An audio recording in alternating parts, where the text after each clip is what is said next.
Tusalimu katika jina la Bwana wetu Yesu Kristo. Imana yabarinze. Tumemshukuru Mungu ambaye amewachunga. Natwe akaturinda. Nasi ametuchunga. Iyo Mana ni nyamaboko. Mungu yule ni Mungu wa nguvu nyingi sana. Mana ni nyimbaraga. Pia Mungu yule ni Mungu mwenye nguvu. Jina lake lihimidiwe tangu sasa hadi milele. Tutasimama kwa ajili ya usomi wa neno la Mungu la jioni. Tutasoma vitabu vitatu. Kitabu cha kwanza ni Kumbukumbu la Torati. Penginepo ni katika kitabu cha Mathayo. Penginepo ni ndani ya kitabu cha Luka. Ndani ya Mathayo itasomewa na ndugu Gideon. Kitabu cha Luka kitasomewa na ndugu Dusabe. Mathayo ni sura 4. Shairi ya kwanza hadi 4. Luka nayo ni kipindi cha 4, shairi ya kwanza hadi 4. Alafu Kumbukumbu la Torati nasi tutasoma katika jina la Bwana wetu Yesu Kristo. Tutasoma amategeko yose mategeka uyu munsi muje muyitondera muyumvire kugira ngo mubeho mugwire muje mu gihugu Uwiteka yarahiriye basogokuruza banyu ko izakibaha ko izakibahindurira kandi uje witondera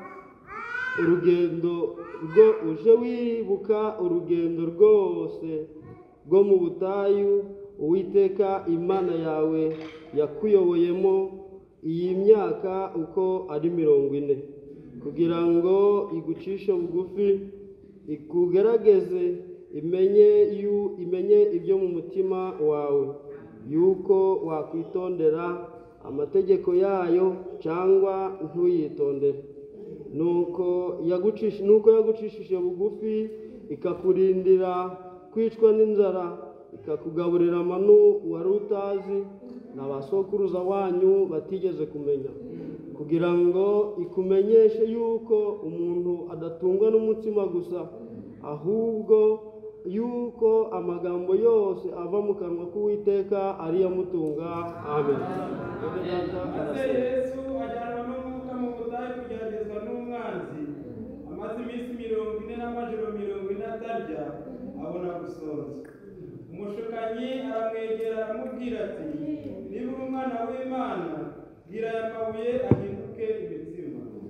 Aramusubiza ati handitswe ngo umuntu ntatungwa n'umutima gusa ahubwo atungwa n'amagambo yose ava mu kanwa k'Imana. Yesu yuzuzwa umwuka wera ava kuri Yorodani ajyanwa n'umwuka mu butayu amarayo iminsi 40 ageragezwa n'umwanzi. Muri iyo minsi ntiyagira icyo arya, nuko ishize arasonza. Umwanzi aramubwira ati niba uri umwana w'Imana bwira iri buye rihinduke umutsima. Yesu aramusubiza ati handitswe ngo umuntu ntatungwa n'umutsima gusa. Amen. Mshimiye arasengera amagambo asengere n'imitima yacu. Ndugu Mshimiye ataombea maneno hii, pia ataombea na mioyo yetu.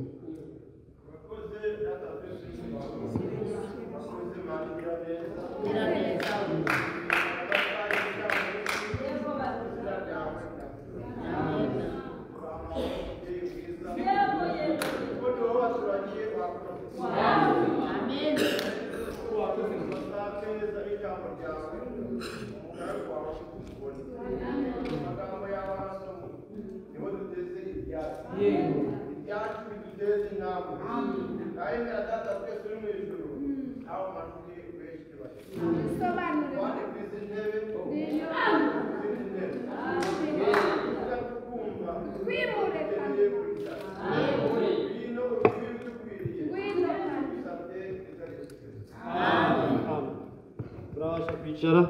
Tutaweza keti. Imana yaturamukijeho Tunamshukuru Mungu ambaye ameacha tunaamka, kandi ikaba yongeye kutwiriza. pia amekubali tunashinda. Izina ryayo nirihabwe icubahiro Jina lake lipewe mu sifa. izina rya Yesu Kristo. Katika jina la Bwana wetu Yesu Kuwa mbere Kristo. w'iminsi irindwi no kuwa gatandatu twari kumwe namwe, Siku ya Jumapili na siku ya sita tuko pamoja na ninyi, ariko ntabwo ari twe twari turi mu mirimo, lakini sisi ambao tulikuwa ndani ariko ya twumvisha kazi, amagambo meza mugaragu w'Uwiteka, bali tusikia maneno mazuri katika ndani ya mtumishi wa Mungu. kuntu yatubwiraga Kwa ajili alituambia ijambo ry'Imana rigira riti, neno la Mungu linasema eti muve hagati ya ba bandi. ondokeni katikati wa wale wengine. Byari byiza cyane. Ilikuwa nzuri. Bwarakeye rero Ulikucha, arongera Uwiteka aramukoresha, bali Bwana Mungu akamutumikisha, arongera atubwira amagambo meza akatuambia maneno mazuri y'iherezo ry'urugendo rwa Eliya. ya mwisho wa safari ya Frere Elia. Nago gari meza cyane, Nayo ilikuwa nzuri, ukuntu uko Imana yamuteguye jinsi Mungu alimwandaa kugira ngo aje kwimika Yehu, kusudi apate kumiliki aje Yehu, kwimika na Hazayeli, apate kumiliki na Hazaeli, aje kwimika na Elisa. apate kumiliki na Elisha. Ariko ibyo byose Eliya ntabyo yakoze, Lakini yale yote hakuna mambo, kuko Imana yari ifite umugambi. sababu Mungu alikuwa na Imana mpango. yari ifite umugambi gwayo, Bwana Mungu pekee alikuwa na yamuteguje mpango. ibyo agomba gukora. Ariko Imana yo Lakini Mungu yari pekee ifite ibyo irakora, alikuwa na ariko mambo. Eliya ntiyabizi, Lakini Elia Elisa ntabwo yari abizi, Hazayeli ntabwo yari abizi, hakujua. kandi yarabamubwiye ati, Pia alikuwa amemwambia ugende ubasukeho amavuta, enendeni wa miliki, umwe azaba umwami w'Isiriya, nitakuwa mfalme wa undi aba Israeli, umwami w'Abisirayeli, mwingine undi atakuwa azaba umuhanuzi mu cyimbo pia cyawe. mmoja atakuwa nabii ndani ya Eliya ntabwo yagombaga kwibaza ngo bizaba bite. yeye hakuweza kujiuliza Ni itakuwaje. imirimo y'Uwiteka, ntabwo ari imirimo ya Eliya. Eliya yagombaga kugenda nk'uko ijambo rivuze. Elia angelitembea kama neno la Mungu. Abisi nabo Wa ulimwengu nao babona tugenda, bakabona tugaruka, wanaona tunarudi, ari igihe tuzambikwa imbaraga lakini wakati yo tabika kuzamurwa, ntabwo bazabimenya. Bazabimenya ari uko bari kubaririza ngo Frere Mapendo ko tutakimubona, ngo wa mufurere witwa Damye ko tutakimubona, ngo wa mufurere witwa Ndiziwe yabagahe. Baragiye. walikwenda, Abategereje ko Eliya azakora iyo mirimo waliongojea kwamba Elia atatenda kazi hiyo, ntabwo bamubonye, hawakumuona kamwe, ahubwo Elisa niwe wayikoze. bali Elisha ndiye alitenda. Kandi Elisa nawe Elisha naye yimbitswe na wa mwitero uburyo yatoraguye, alimiliki na jina nimwo havuye akabaraga. Niba mwarabikurikiranye neza, Kama mulifuata ubwo mwitero nimwo havuye imbaraga. mule ndani yatoka nguvu. Yavuze ati kagende bushani yombi, Kukwenda bule ndio sigaranye umwitero. Ibyo rwakoze kuri Yorodani nabibonye, none mbaye iki? sasa nakuwa Iyo mana ya Eliya niya Elisa niyo mana yacu. Abayizeye izabakorera ibitangaza hanyuma y'ibigeragezo. Umwami waho umugisha mu izina rya Yesu Kristo. Ariko iyo ntabwo ariyo turaja uyu munsi, ahubwo hari ibindi Imana yaduteguriye rata. kuna mambo Mungu ametuandalia. Twasomye mu gitabo cyo gutegeka kwa kabiri Tulisoma ndani ya kitabu cha Kumbukumbu la ukuntu Torati Uwiteka yavuganye n'ubwoko. jinsi Mungu aliongea na taifa, Burya ubu bwoko bw'Abisirayeli taifa la Waisraeli igihe bwari bukiri mu Misiri, wakati walikuwa ndani ya Misri, ntabwo bari bakabaye itore, walikuwa bado hawajakuwa kanisa, bari abaretwa, walikuwa watumwa, bari abakozi walikuwa watumishi bo mu Misiri, ndani ya mu Egiputa, bakubitwa, wakipigwa, barira. wakilia, Ariko Imana yari ifite umugambi rata. lakini Bwana alikuwa na mpango. Umuhanuzi ari kuvuga ati, Nabii anasema eti Farawo yarabitegerezaga Farao alipowatazama akabona ari abaretwa, anaona ni watumwa ari inkorera gahato, wanatumika, ariko kuko Imana yarateguye umucunguzi lakini sababu Mungu aliandaa mkombozi mu gihe cye, wakati wake.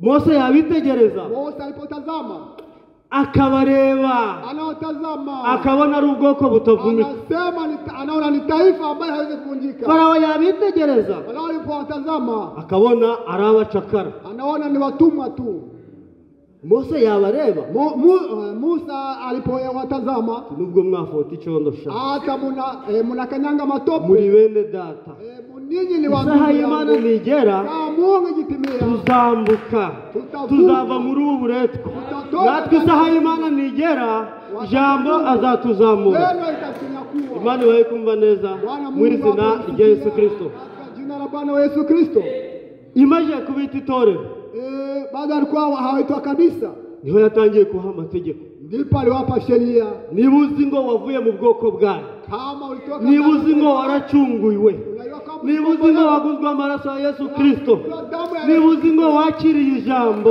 ulipokea neno la Mungu kuva uyu munsi siga ishanga ryanyu usiga inzu ya so ukurikire mesaje ubutumwa bw'igihe ubutumwa bw'igihe cyacu nibwo bwaducunguye nibwo duturamo nibwo buzanatuzamura utabituyemo umubwire ngo bye bye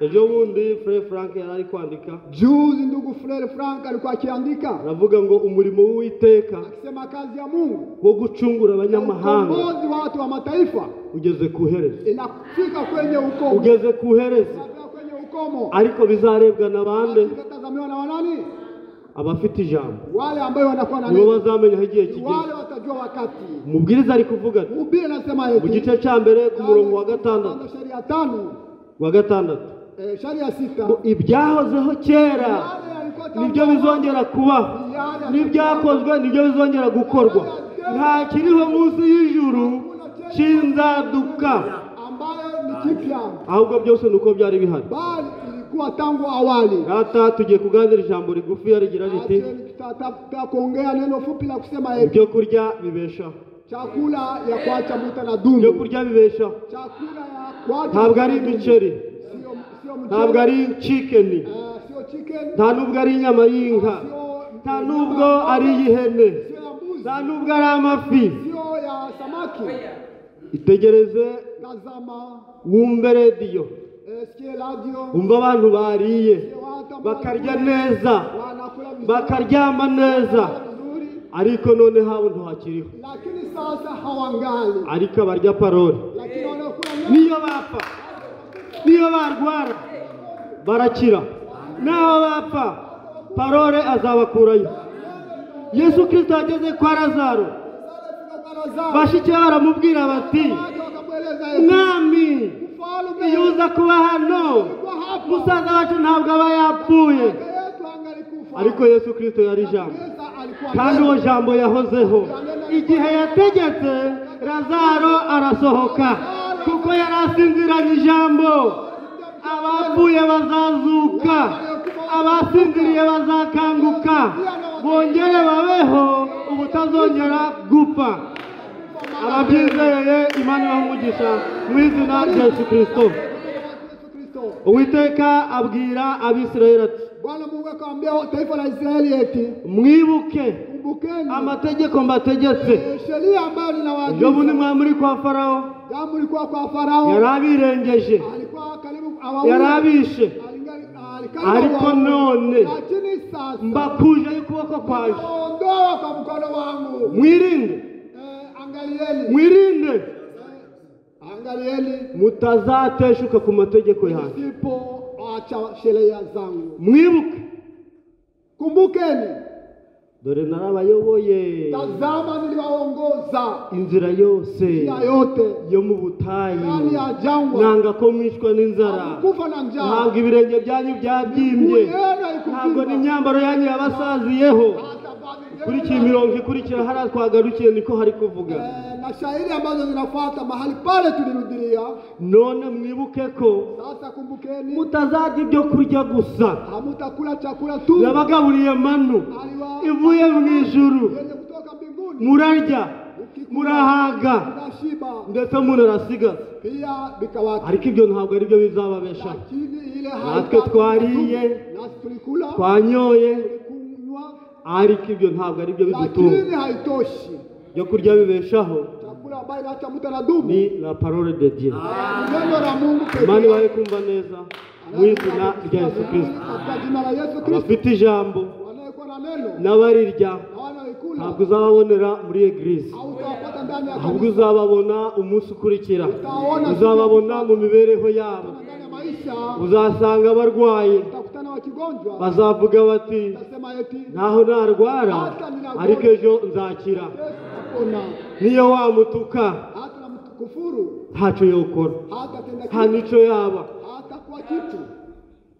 Dawudi bamututse Daudi walipomkufuru aravuga ati akasema eti ubareke batuke. acha wamnikufuru. Basigiye gutuka Dawudi, Kukufuru Daudi ko tu. Dawudi yari afite parole. Daudi alikuwa na neno. Yarabaye iki? Abafite parole muyigumemo, igihe cya parole naza azatuzamura. Imana ibahe kumva neza mu izina rya Yesu Kristo.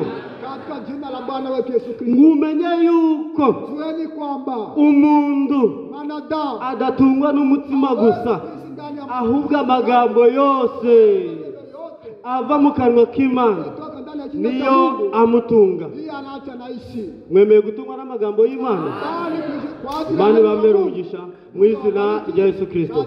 Nanje ndabikeneye. Nami ninahitaji Yakugaburiye manu wari utazi, aliyekupakulia mana ambayo haukujua igihe wari uri mu butayu. wakati ulikuwa ndani ya Imana jangwa. yarakurinze, Mungu alikuchunga. Imana yaraturinze Mungu alituchunga kugira ngo tudapfa. kusudi Kuba tukiriho kuwa tungali hai. ntabwo ari uko abanzi babuze, nta ari uko ibyaduhingaga byabuze, Sio kwenye walikuwa tuwinda. ahubwo ijambo ry'Imana niryo ryatubereye ingabo. Iyo Mana mumfashe tuyihe amashyi, yarakoze iragahora ku ngoma. Izina ryayo nirihabwa icubahiro mu izina rya Yesu Kristo. Yesu Kristo. Iyo Mana itugaburira parole, Anatupakulia neno. uwariye parole iyo umubonyeho usanga ubuzima bwahindutse. Wamureba uwari uri umusaza yari afite iminkanyari ugasanga yabaye agasore. Itegereza Aburahamu igihe Imana yagezeyo imubonye, yabwiye ati Aburahamu, Mwambie Ibrahimu, weha ugiye kuba umusore. wewe unataka kuwa kijana. Kubera iki? Sababu gani? Kuko kindi gihe nk'iki Sababu kama wakati kama huu nzaza, utakuja. nta rundi, Hakuna ni mwingine. Imana ubwayo, Mungu pekee. ntabwo ari Gerard uzaza, ni Imana ubwayo. Peke yake. Kindi gihe nk'iki Wakati kama huu Aburahamu nzaza. utakuja. Sara abyara umwana w'umuhungu, Sara kizaa mtoto kijana. jewe umusaza Alikuwa mkongwe. yarashaje. Alikuwa amezea. Aburahamu arabyizera. Ibrahimu akakuwa na imani. Ntabwo turaje iyo hirya, Hatuta- ariko yari parole. Bali ilikuwa neno. Parole avuze Neno anaposema Isaka araboneka, Isaka akapatikana. parole avuze Neno lilitupeleka. Yohana araboneka. Akapatikana. Nta kinanira Imana Hakuna kushinda. mu gihe cyayo no mu gihe cyo yasizeho. Imana itekereza ku byo yavuze, ikongera ikavuga ku byo yatekereje uhereye ku kuremwa kw'isi. Ni ijambo ryayo, ninde uzayivuguruza? Imana ni Imana, Imana ishoboye byose. Ababyizeye wanavyoviamini Imana ibaho umugisha mu izina rya Yesu Kristo. Yesu Kristo. Aburahamu Ibrahimu avuga ati ijambo ni ukuri, akasema neno ni kweli. none Sasa ko Loti yansize, mbona Loti aliniacha? none Imana ikabimpaye Sasa Mungu amenipa kandi ikabimbwiye ko igiye kurimbura, pia, ameniambia kwamba nataka kuangamiza. kandi Loti akaba ariyo. Pia Loti iko kule. Biragenda bite? Sasa takuache. Imana irabireba iri muri we. Tazama chukua pamoja. Isanga Aburahamu Akaona Ibrahimu afite ishaka ry'urukundo. alikuwa na wivu wa upendo. Burya Loti yaramusize Loti alikuwa amemwacha. kuko Imana yaramuhamagaye, Baba alikuwa Mungu ariko alikuwa Loti we amemwita. aramukurikira. Lakini Loti Amukurikiyeho mesaje iramunanira, ariko yarumvishije gakeya kavuye kuri Aburahamu. ambaye alitoka kwa Ibrahimu. Icyo cyatumye Aburahamu asamba. Ndio sababu Ibrahimu alipata kusamba kwa ajili ya ile. Ukabona Loti nawe akuweho, Unaona Loti na ameondolewa. uje usambira bene se, Kuna sambia usambira bashiki bawe. Nibarwara, wakigonjwa nahura n'ibigeragezo, nahura n'intege nke, nasibira ku materaniro kabiri gatatu acha makusanyiko piga magoti ubwira Imana uti Senyeri ndakwinginze mwene data ararwaye mwene data arwaye mu mubiri arwaye no mu mwuka ariko kubw'ijambo ryawe uko wakuyeyo Loti nawe umukureyo. Imana iri mu ijuru izabyumva ikora uwo murimo kubera ijambo ryayo. Turi kuganira ijambo rigira riti ibyo kurya bibeshaho. Ibyo kurya bibeshaho nta bindi, chakula kwacha mtu na dumu hakuna ni ingine. ijambo ry'Imana. Neno la Mungu pekee. Ijambo ry'Imana rirarema.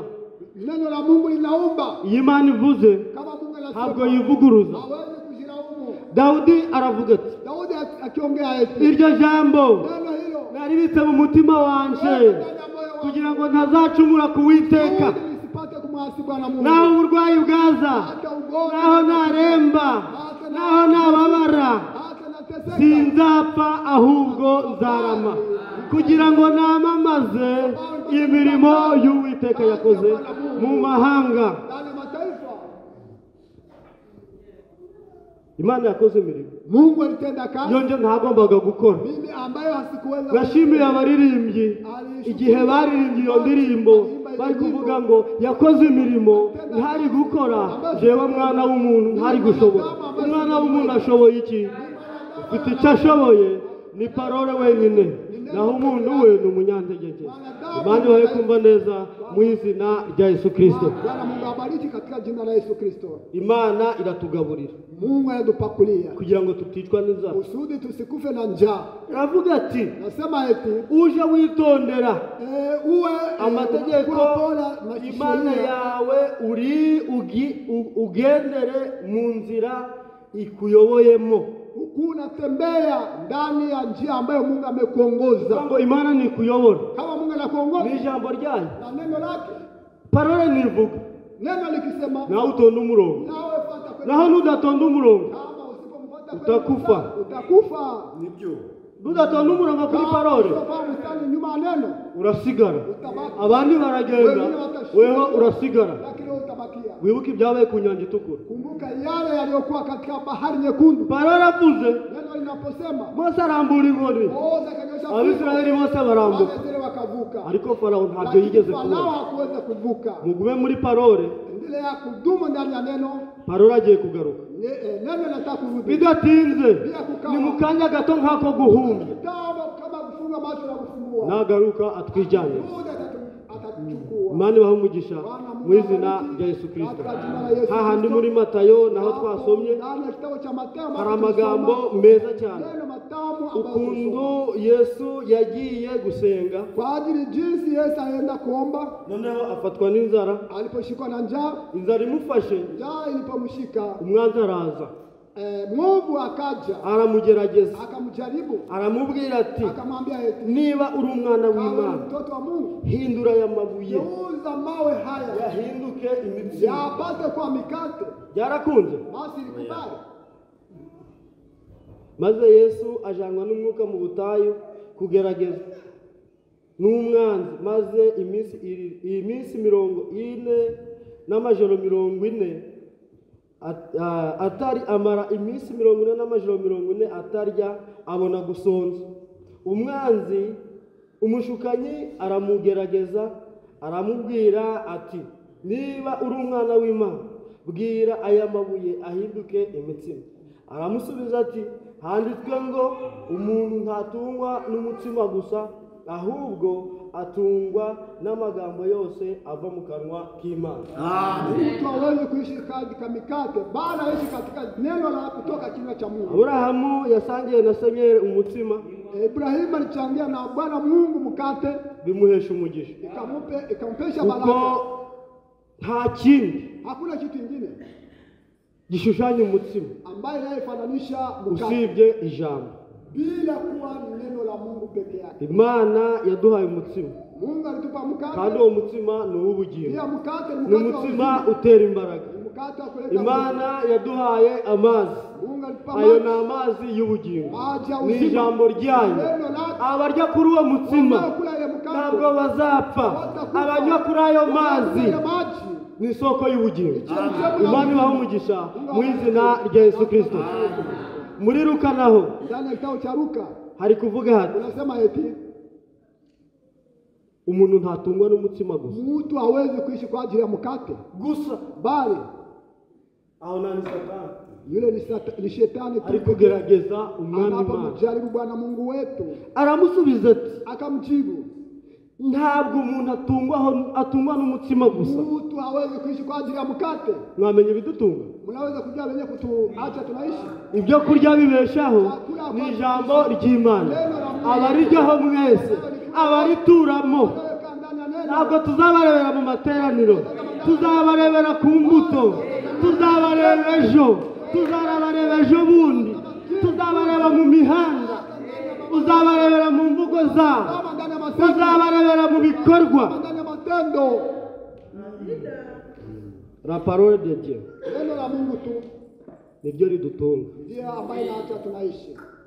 Utungwa na parole, Kuishi ndani ya neno, utungwa na parole, kuishi ndani ya neno la Mungu tu ntabwo azapfa. hata kufa Ko parole ari muri we, sababu neno parole niyo bamuremye, ni yeye ambaye alimuumba. ntabwo yakwemera ko apfa. Hawezi kukubali akufe. Imana yabikoze, Mungu aliyotenda hiyo ntihabwa icubahiro mu izina rya Yesu katika Kristo. jina la Bwana wetu Yesu Kristo. Umuntu ntatungwa n'umutsima gusa, Mwanadamu hawezi kuishi kwa ajili ya mkate ahubwo tu, atungwa n'amagambo ava mu kanwa anaishi kwa k'Imana. ajili ya maneno yenye kutoka Ababyemeye n'ababikunze n'abakeneye kubituramo, sabye Imana ngo parole iduturemo, parole igendane natwe, parole ituyobore kugeza ku munsi wa arevema. Imana yabikoze neza, irabidutegurira, nihabwe icubahiro mu izina rya Yesu Kristo. Ijambo nabaganirizaga niri ngo ibyo kurya bibeshaho, ibyo kurya bibeshaho ni ijambo ry'Imana. Ijambo ry'Imana riruta mama, ijambo ry'Imana riruta data, ijambo ry'Imana riruta abana banje, ijambo ry'Imana riruta amafaranga mfite kuri banki, ijambo ry'Imana risumba imodoka yanje. Abizeye ko Imana yabitse muri iri jambo ryayo kugira ngo rituyobore, rizange tuzamure kandi turirutishe byose. alipata kupita vyote. Guhumba ijambo ry'Imana akarikomeza ahwanye n'umunyabwenge wubatse inzu ye ku rutare. Umuyaga waraje urahuha cyane, ariko kuko iyo nzu yari yubatswe ku rutare ntabwo yigeze ihirima, ariko wubatse ku musenyi umuyaga waraje iyo nzu iragwa. Bifurije gukomerera muri parole kugeza ku munsi wa arevema. Aho murarara murare n'Uwiteka.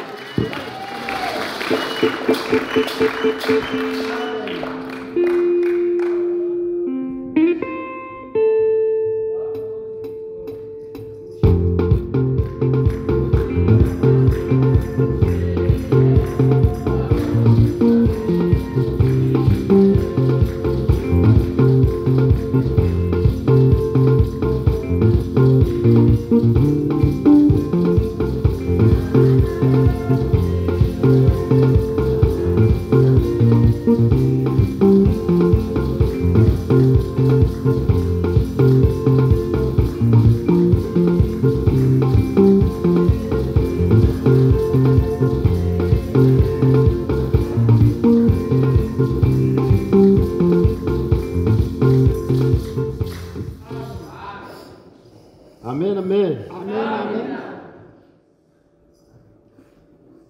Ibyo kurya bibeshaho, Chakula ambayo inaacha mtu na dumu, ibyo kurya bibeshaho, chakula ambayo inaacha mtu na dumu ni ijambo ry'Imana. ni neno la Mungu. Amen. Amina. Ntatwasubiramo, Hatuwezi kuendelea ariko kutafsiri, mwabyumvise. lakini kweli mmekwisha kuisikia. Ibyo kurya bibeshaho, Chakula kuacha unadumu, ngati ndo tuzabamenyera yuko mwaje ahangaha. hatutawajua kwa ajili mmefika hapa. ahubwo bali tuzabamenya yuko tutawajua mugeze hanze wakati umefika nje. rya jambo Neno ile rya byo kurya ile chakula bikagaragara mu buzima bwawe. inaonekana katika nafsi yako. Amen. Amina. Imana ihereze umugaragu wayo umugisha. Mungu abariki mtumishi wake. Reka nsabe mushimire. Acha niombe mshimire. Duhaguruke atushirireho ubukorasi bubiri gusa. Tuwekee korasi mbili tu. Duhagarare dushime Imana yacu. Mama tumshukuru Mungu Duhaye ibyo byo kurya ambaye ametupa chakula. kandi tubyumvire. Pia tumesikiliza kweli. Amen. Amina.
amen.